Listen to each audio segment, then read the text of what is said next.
Go live.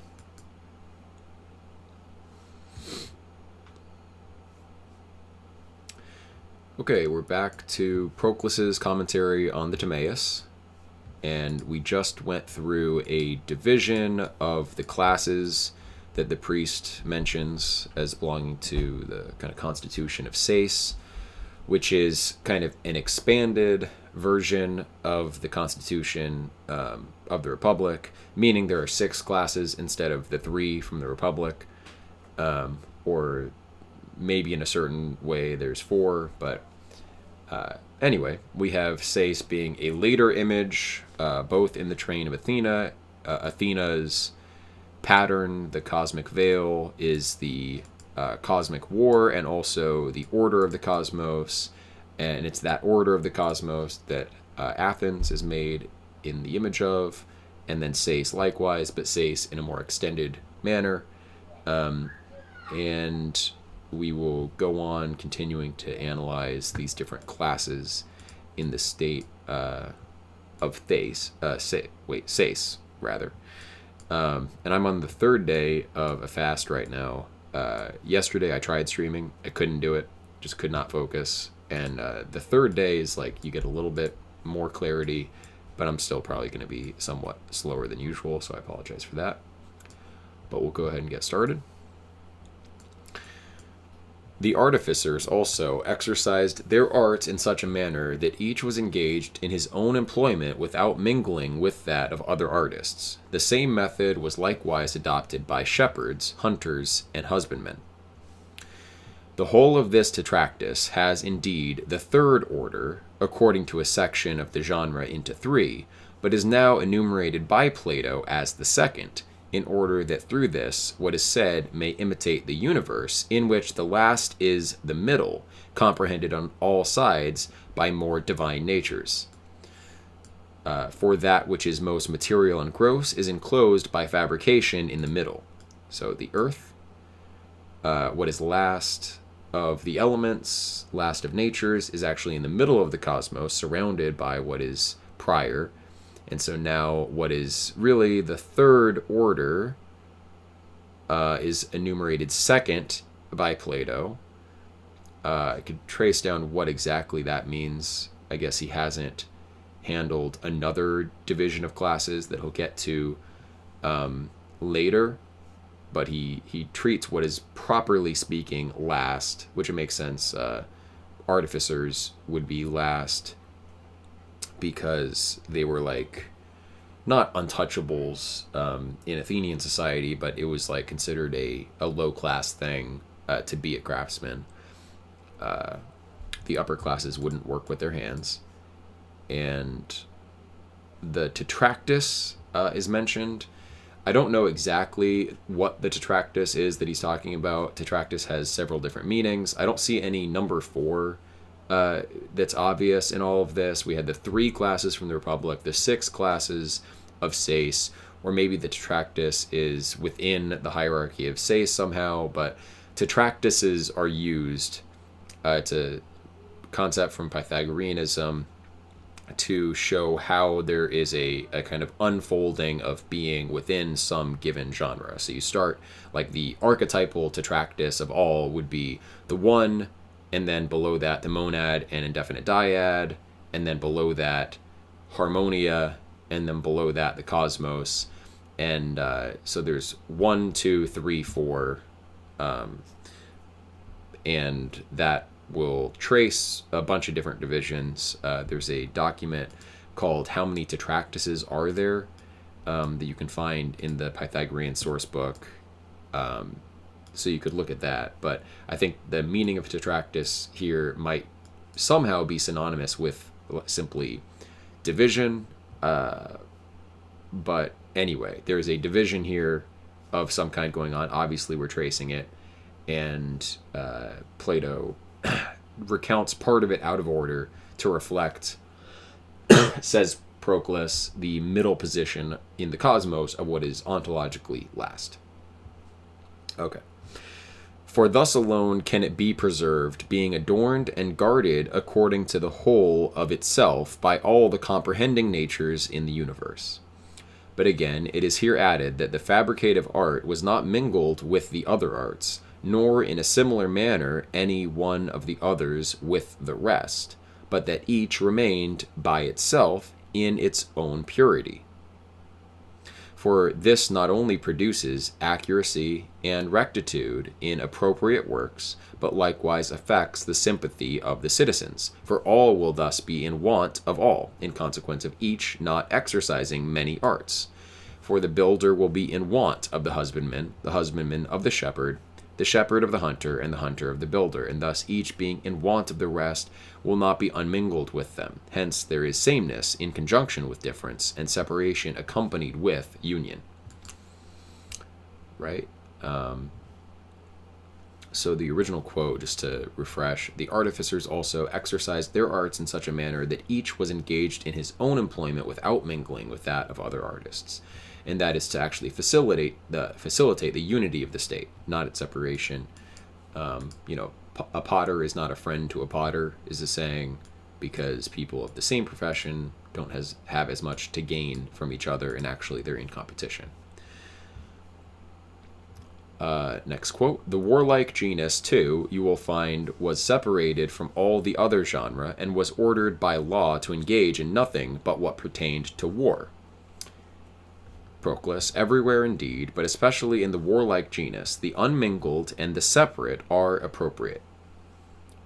So, in all of the previous professions, being unmingled and separate is good, but also ontologically, that which is separate is inseparable is better than what is inseparable, as in, like, the separate and exempt aspect of a form is superior to the participated aspect of a form.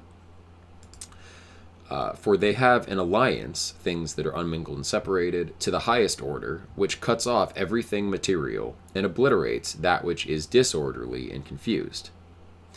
Very properly, therefore, does this genus pay attention to the concerns of war, for on account of this the city remains free from external and injurious incursions, and this invests it with a guard from itself, imitating the guardian order.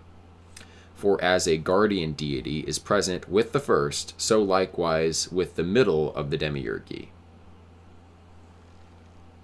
This, therefore, may be assumed from theology. So, who is under the guardian class of deities? Right. Okay, so we're tracing the different demiurgic acts. There were 3 that were mentioned. I think one was the celestial, one was the sublunar, and one was what joined the 2, as I recall. And the first celestial act of demiurgic creation would be accompanied, I guess, by Zeus is the one who does it. I'm not sure.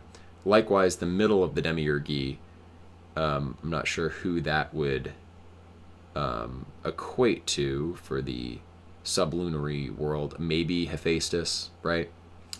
Who is classed among the demiurgic gods. I don't know that he's been classed in the guardian class. Maybe Athena counts in the guardian class, because Athena, like, assists Hephaestus.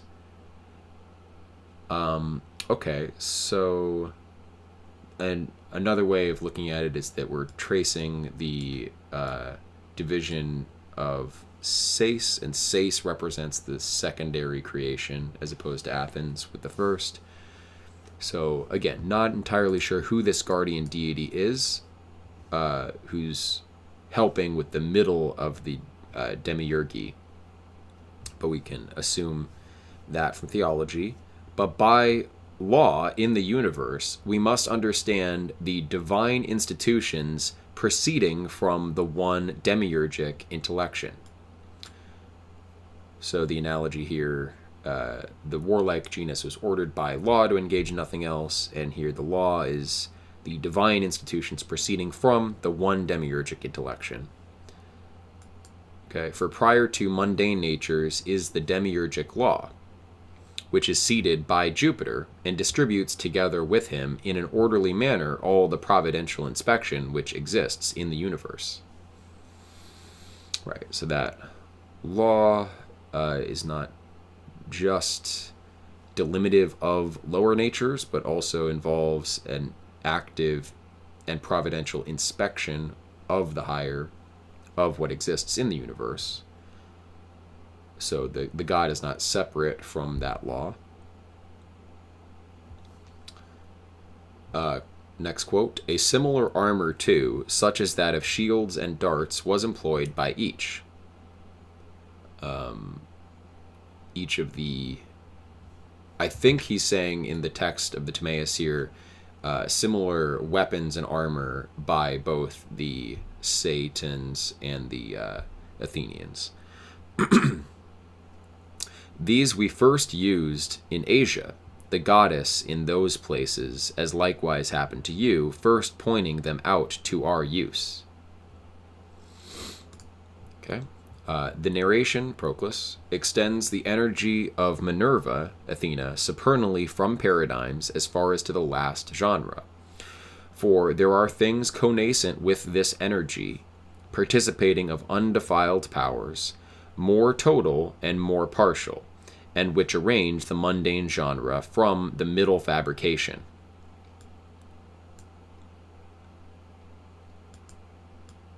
Okay. For there are things connascent with this energy, participating of undefiled powers, the energy of Minerva, energy of Athena. So the things connascent with this energy, some are more total, some are more partial, and those arrange the mundane genre from the middle fabrication. So there are other demiurgic divine forces connascent with the energy of Athena, participating in similar powers that arrange the different mundane genre. Right. Analogously also to this, they comprehend and are comprehended, are vanquished by the Athenian, we have to use another word because Athenian sounds like the city. I saw in Terence translation, he uses Athenaic to refer to what is like Athena. So, and I don't want to read Minerval because I don't want to confuse the Roman gods like that. Analogously also to this, they comprehend and are comprehended, are vanquished by the Athenaic energies, and remain perpetually undefiled with invariable sameness through it in the universe. So they're vanquished, comprehend and are comprehended, they're vanquished by the Athenaic energies, but remain undefiled and in sameness through it. So this is all kind of hard to follow, but I'm getting that this war again is constitutive of the divine order. So it's not just the energy of Athena. Athena is like the last. Athena's veil is the last of the weaving art, or something like that, as was said before. And Athena is weaving together all these various divine forces that give rise to this law as well. It is requisite, therefore, to know these things in common about all these particulars. We must, however, show that what the armor, the shields, and the spears are. So the fact of their having these weapons is indicative in general of the, let's just summarize it to the fact that war is constitutive of the divine law and order in the cosmos. But now specifically, the particular military implements that are involved, we must show what they mean. The shield, the armor, the shields, and the spears are what they are, and how these are antecedently comprehended in the goddess. Porphyry, so recently he's been looking to Porphyry and then Iamblichus to correct Porphyry, and I think that's going to be the case here too. Porphyry, indeed, calling the body the shield, assumes anger for this anger for the spear. But these pertain, body and anger, pertain to souls falling into generation and to material things, and are not the instruments of immutable safety, but of a genesiurgic life, corrupting the purity of intellect and destroying the life which subsists according to reason. The divine Iamblichus, however, explains these in a divinely inspired manner. For since it is requisite that everything divine should operate and not suffer, in order that by operating it may not have the inefficacious, which is assimilated to matter, and that by not suffering it may not have an efficacious power resembling that of material natures, which act in conjunction with passion, in order that both these may be accomplished, he says that shields are powers through which a divine nature remains impassive and undefiled, surrounding itself with an irrefrangible guard. But spears are the powers according to which it proceeds through all things without contact, and operates on all things, cutting off that which is material and giving aid to every genesiurgic form. So the spear, I guess, is proceeding through all things without contact, just because of the shape of the spear. You're far away from the tip of it, and it shoots out through the different ranks of an army, an opposing army, and actually your own army too, because the people standing behind, their spears would cut through ranks, so that's a pretty appropriate metaphor.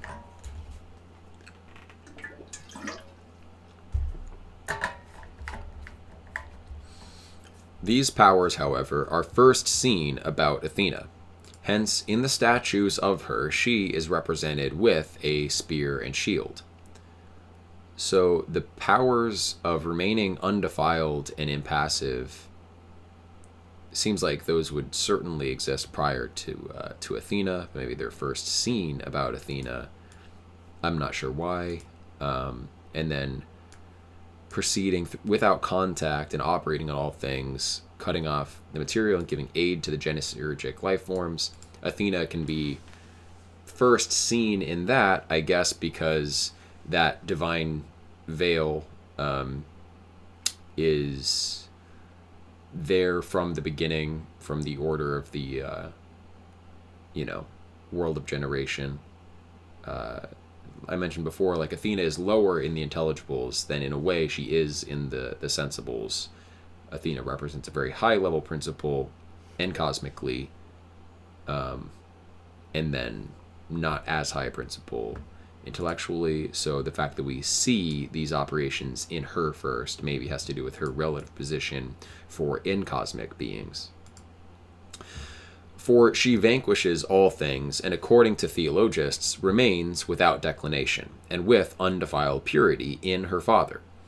But these have a secondary subsistence in both the total and partial Athenaic powers. Okay, so before, when it mentioned more total and more partial forces that accompany the Athenian energy, or Athenaic energy, I think that we were saying there are actually multiple energies, all pertaining to Athena, and some of those energies are more total, some of those energies are more partial. So that makes more sense. For as the Zeusian and demiurgic multitude imitates its monad, and as the prophetic and Apolloniacal, we'll just say Apollonian, and as the prophetic and Apollonian multitude participates of the Apollonian peculiarity, thus also the Athenaic number adumbrates the undefiled and unmingled nature of Minerva.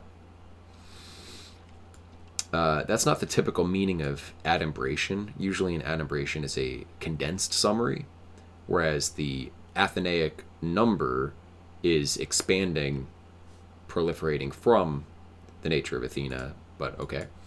This also takes place in an ultimate degree in Athenaic souls. For in these, so an ultimate degree as in that's the last place these energies flow to, maybe not, or like this process of the multiple Athenaic energies and powers expressing the nature of Athena, maybe that has its ultimate existence, not like authentic existence, which is the highest place something exists, but the ultimate existence being the last in the hierarchy where it manifests. Maybe that thing takes place last in souls. For in these likewise the shield is the untamed an uninclining power of reason. But the spear is that power which amputates matter and liberates the soul from demoniacal or fatal passions. Okay, so the different instruments are correlated with the different powers in the Athenaic procession, and those different powers coordinate and act last in souls in this specific way. The undefiled nature of reason equating to the shield, and the separation from matter affected by the spear of Athena, of which powers the Athenians participate in a purer manner, but the Satans in a secondary degree, receiving these through the measure of alliance to the goddess. Okay. Next quote. You may perceive, too, what great attention was paid immediately from the beginning by the laws to prudence and modesty, and besides these, to divination and medicine, as subservient to the preservation of health. And from these, which are divine goods, the laws, proceeding to the invention of such as are merely human, procured all such other disciplines as follows from those we have just enumerated. So we have superior goods in divination and medicine, and then other disciplines like those just mentioned, the huntsmen and husbandmen, etc. Those proceed from divination and medicine. Okay. Proclus. A little farther on, he calls the goddess both a lover of wisdom and a lover of war, in order that the arrangement of the polity of the Athenians and Satans might be produced conformably to her as a paradigm. And what indeed pertains to the exercise of war is sufficiently indicated from what has been said. But that which pertains to wisdom he exhibits to us in the present words, in order that by the one, the philopolemic, and the other, the philosophic, nature of Minerva might be adumbrated. What then is this prudence? So in the quote, prudence, attention was paid in the laws to prudence and modesty. So what is the prudence there? The theory of wholes and of supramundane natures, from which, after the first goods which are perfective of souls, a certain facility is obtained in the concerns of human life, proceeding in conjunction with divination and medicine. And in one way, indeed, this prudence is the source of disciplines in invisible causes, in another way, about the world, and in the last place, about human affairs. Okay, so the law represented the unitive divine intellection. So the law has both like a divine aspect and then the more mundane aspect of the law. The theory of wholes and of supermundane natures. So the law gives the theory of wholes, or the prudence in the law gives the theory of wholes and of supermundane natures, from which after the first of goods which are perfective of souls, a certain facility is obtained in the concerns of human life, proceeding in conjunction with divination and medicine.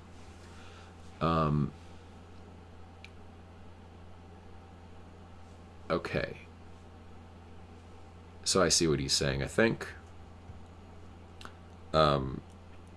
The prudence in its authentic existence, and prudence, what that will be wisdom, right? So you have obviously the four cardinal virtues: temperance, courage, justice, and wisdom. I think prudence is sometimes used in equivalent to wisdom. I'm pretty sure I've seen that before in Taylor. So then that wisdom is like the theory, makes sense, of wholes and supermundane natures. So the law pays attention to prudence, and that prudence especially correlates to the theory of wholes and supermundane natures. And then from there, after the first goods, which are perfective of souls, a certain facility is obtained in the concerns of human life. So that prudence first looks to like the primary goods of souls, and then a certain facility is obtained in the concerns of human life, mundane prudence, proceeding in conjunction with divination and medicine. So as that prudence or wisdom is applied in mundane affairs, it's going to appear first in the actual professions of divination and medicine. And in one way, indeed, this prudence is the source of disciplines in invisible causes. In another way, about the world, in the last place, about human affairs. So the divine prudence is the source of individual disciplines because it's the theory of individual supramundane natures and wholes. So that's the source of the various professions. Okay? For since the goddess herself is immaterial and separate wisdom, on this account, to the natures that are allied to her, she unfolds into light all the parts of human and all the parts of divine and human prudence. Right. Because she has all of that wisdom in herself, to the natures that are allied to her, those that participate of her, she unfolds into light all the parts of divine and human prudence. So all the aspects of divine wisdom and human wisdom / prudence. Maybe prudence shouldn't be like equivocated with wisdom in general, but it's a similar concept, prudence being like a mundane kind of wisdom. But then here, divine and human prudence, so implying that divinities can also have prudence, meaning maybe the equivocation with wisdom is more appropriate in this text, in this translation. Not sure. Yeah, okay, so prudentia, thank you, Brian, in the Jitsi. Prudentia is the Latin word for wisdom. So, okay, yeah, more like confusion between Latin and Greek terms here in Taylor's translation. But that's okay. I mean, typically when you say prudence, you think by connotation today of like more mundane things, and wisdom is a little more highfalutin. Okay. For with respect to divination also, one kind must be admitted to exist in the intellectual and another in the mundane gods. Okay, so divination exists in the gods. Does he mean the way in which we divine their intentions differs between intellectual and mundane gods, or does he mean that the gods themselves are practicing some sort of divination? And we'll be on the lookout for that. And of the latter, the mundane gods, one kind proceeds from the gods.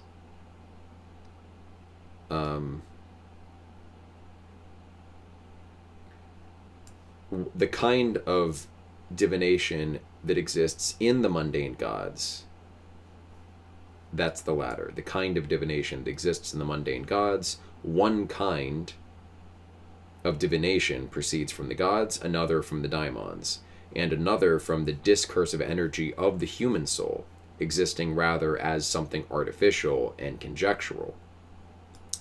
So there's a kind of divination even in the rational human soul, although it is artificial and conjectural, but is in the image of higher divinations.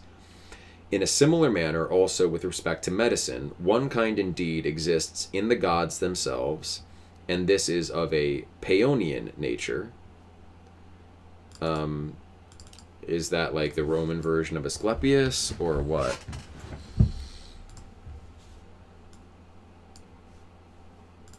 I'm going to look that up. Paeonian. I'm not even sure what the name of the god might be.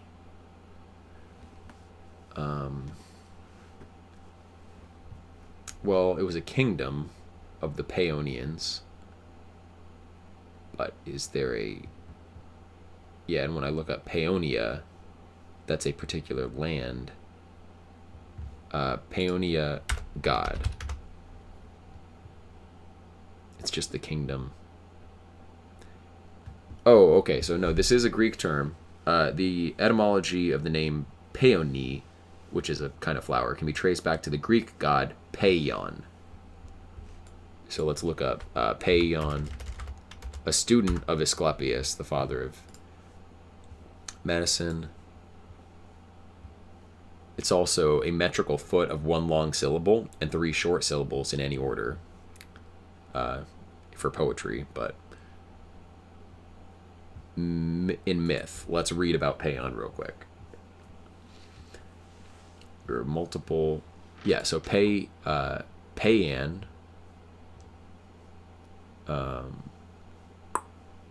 was the physician of the gods. In Mycenaean Greece, the name Paion is believed to be first attested in a Linear B script as an alternate name for Apollo. Okay, so that's interesting. Asclepius is a son of Apollo, I think. Let's read in Homer and Hesiod, Paion. A god of healing named Paion is mentioned twice in the Iliad. In Book 5, the Olympian god of war Ares is wounded by mortal hero Diomedes, who is assisted by Athena. Ares is taken up to Olympus in a hurry, where Paion applies medicine that produces an instant relief. Hades, too, had a similar medical treatment by Paion when he was shot with an arrow by Heracles. In the Odyssey, Homer says of Egypt, quote, "There the earth, the giver of grain, bears greatest store of drugs, many that are healing when mixed, and many that are baneful, that every man is a physician. There every man is a physician, wise above humankind, for they are the race of Paion." Hesiod identifies Paion as an individual deity, unless Phoebus Apollo should save him from death, or Paion himself, who knows the remedies for all things.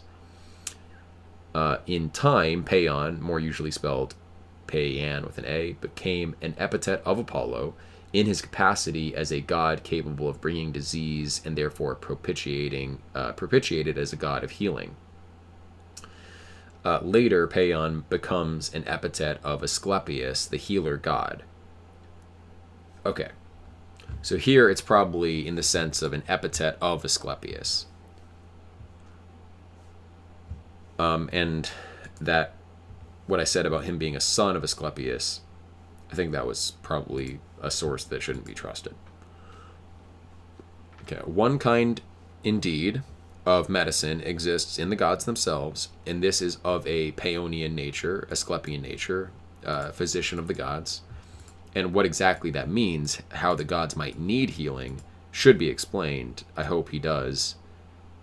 But you would think that the gods, being eternal, don't need medicine. But I guess it's a kind of medicine that acts internally to keep them in a state of health or something. But another kind of medicine exists in daimons, being ministrant and subservient to the gods, from whom likewise matter and instruments are procured for the advents of the gods. Okay. For as there are many daimons about love, thus also about Asclepius, some are allotted the order of attendants, but others that of forerunners of the god. And another kind exists in human lives, being that which is imparted from theorems and experience, according to which some are adapted in a greater and others in a less degree to divine medicine.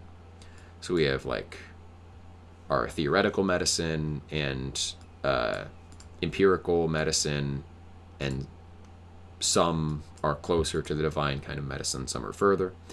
But there is also a mixture of these two kinds of prudence, viz. The prophetic and the medicinal, with the Egyptians, because the causes of these are antecedently comprehended in one divinity, and from, so that is Apollo, right, prophecy and medicine, and from one fountain many streams are distributed about the world, and thus much has been said in common about the prudence which is now mentioned. Okay. In order, however, to unfold each particular more fully, we must say that law, indeed, is the order proceeding from the one intellect of Athena, but attention the providence pervading from wholes as far as to material natures. And immediately from the beginning, the natural aptitude of Athenaic souls to prudence. Okay. So law is one order proceeding from one intellect. Attention is a providence from Athena pervading from wholes as far as to material natures. And immediately from the beginning, the natural aptitude of Athenaic souls to prudence.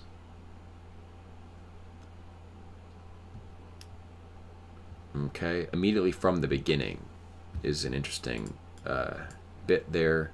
The natural aptitude of Athenaic souls to wisdom is, so that's not the same as law or providence. That is the aptitude that we have. So Athena is kind of giving us our passive aptitude, our nature as wise creatures. Okay? For that which is neither adventitious nor foreign appears to be signified by these words. These words being, let's read the quote again. You may perceive, too, what great attention was paid immediately from the beginning by the laws to prudence and modesty, and besides these to divination and health, as subservient to the preservation of health. And from these, which are divine goods, the laws, proceeding to the invention of such as are merely human, procured all such other disciplines as follow from those we have just enumerated. So what there signifies immediately from the beginning. I'm sorry, I just read the quote, but does that phrase exist? Or is that used here? Oh yeah, now I see it. I don't know why I missed it the first time. And what great attention was paid immediately from the beginning by the laws to prudence and modesty. So from the beginning means it's like not accidental or foreign. It is that natural aptitude of Athenaic souls to prudence is there innately, created in our nature by Athena. But if someone should refer what is said to the mundane order, because the distribution of things does not proceed from the imperfect to the perfect, but is always arranged and accompanied in its progression with that which is excellent, it appears to me that this is manifested by the words immediately from the beginning. The words, however, must be referred to the order of the whole world, because there are invisible causes of the natures that are arranged in the world, which perfect prudence, i.e. wisdom, primarily contemplates. Okay? So the order has to do not with just the particular classes that are symbolic of different aspects of the world order, but the procession immediately from the beginning indicates the order of the whole world, because there are invisible causes of the natures that are arranged in the world, which perfect prudence primarily contemplates. So perfect wisdom, perfect prudence in Athena's intellect contemplates all of the different orders that then proceed in the cosmos. For the form of prudence, or I should say, there are like antecedent causes, invisible causes of the natures that are in the world, and that wisdom contemplates the causes, not the natures themselves, although the providence would contemplate the natures themselves. Athena's providence looks down, but her wisdom looks up to intelligibles. For the form of prudence, and yet, let me just say, to make it perfectly clear, and yet looking up to those intelligibles, they are the archetypes of the separate natures that constitute the world order. For the form of prudence is not, as Porphyry says it is, artificial or adapted to the arts. Right. So that's kind of how I was thinking, like prudence maybe means like a more mundane aspect, but no, according to Proclus and Iamblichus, for this, as Iamblichus observes, is the gift of Hephaestus, but not of Athena. So what is artificial and adapted to the arts is of Hephaestus, not of Athena. But attention was also paid to divination and medicine because it is fit, in the first place, to contemplate the other powers of the mundane gods, and thus afterwards their prophetic and sanative production. Do you know what sanative means? Probably like healthy or making healthy. Yep. Like sanitation. Conducive to physical or spiritual health and well-being. Healing. Sanative. Okay. Because it is fit in the first place to contemplate the other powers of the mundane gods, and thus afterwards their prophetic and sanative production. Divination and medicine, prophetic and sanative. Okay, since we are allotted the government of a generated body, and to us, who are enclosed in body, futurity is immanifest. For a material life exhibits much of the contingent, and of a hyparxis differently moved at different times.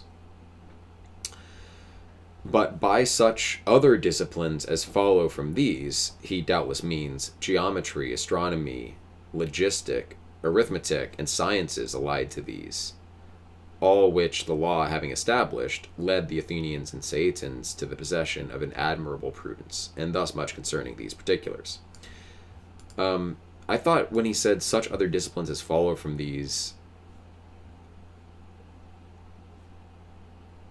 Oh, okay. Okay, when he said what we have just enumerated, I thought he meant the previous classes that were mentioned in the previous quotes, but perhaps he does mean other disciplines that follow from medicine and prophecy besides those other classes. And so, yeah, we'll go with Proclus and say that the other disciplines are those mathematical sciences. Thus much concerning these particulars. Porphyry, however, says that medicine very properly proceeds from Athena, because Asclepius is the lunar intellect, in the same manner as Apollo is the solar intellect. But the divine Iamblichus blames this assertion as confounding the essences of the gods, and as not always rightly distributing, according to present circumstances, the intellects and souls of the mundane gods. For it must be admitted that Asclepius exists in the sun, and that he proceeds from that luminary about the generated place, in order that as the heavens, so likewise generation may be connected by this divinity, according to a second participation, and may be filled from it with symmetry and good temperament. So we know that Asclepius is solar because not only generation, but also the order of the heavens receives that symmetry and good temperament associated with medicine, because you don't just want sublunar natures to have access to the divine medicine. Okay. Like I said, I am on a fast, and it's really hard to concentrate, so I'm sorry for the pace being maybe a little bit slower. I will try to go on a little bit longer, but we may have to end relatively soon. Okay, according to all this orderly distribution, therefore, and co-arrangement, the goddess first established and adorned your city. Proclus, the word all manifests the united comprehension in the goddess of all the natures that are adorned by her, and that neither is anything permitted by her, nor the multitude in her suffered to exist in a divided state. But the word diakosmesis indicates the orderly distribution of the Athenaic providence, and the word co-arrangement signifies the union of these and their alliance to one world. Farther still, the word diakosmesis signifies the progression of wholes from the goddess, but co-arrangement, the conversion of them to herself. Since, however, of the natures in the universe, some are total, but others are partial, and some are analogous to monads, but others to numbers, and both participate of the Athenaic providence, but primarily such as are total and monadic. On this account, what is at present said attributes the more ancient and leading order to the Athenians, but that which is secondary and diminished to the Saetans. Okay. Maybe one more section here. How long is it, though? It is quite long. It is too long. And we will pick up here next time. Again, apologies for being a little bit unfocused and going shorter than I normally would. I'll be good to go hopefully tomorrow because my fast will be broken this evening, which I am very much looking forward to. So, any thoughts on the reading today?